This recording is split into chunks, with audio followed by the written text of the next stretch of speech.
He's the guy who looks at a roster, sees a bunch of kids with potential, and says, trade them, all of them. Give me a guy with a max contract and a beard, or I'm taking my talents to South Beach, North Beach, or the moon.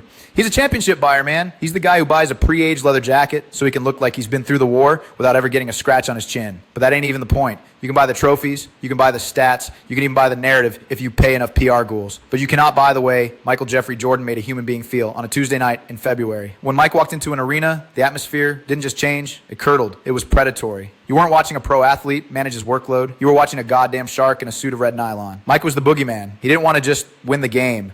He wanted to take your dignity, wrap it in a bow, and mail it to your childhood home. He made you feel like you were witnessing something illegal. Like the laws of gravity were just suggestions he chose to ignore because he was in a bad mood. LeBron is a spreadsheet. He's a perfectly calibrated, high-definition, 4K resolution broadcast of a basketball player. He's efficient. He's durable. He's correct. But Jordan was cinema, man. It was 35mm film with the grain and the scratches and the blood on the lens.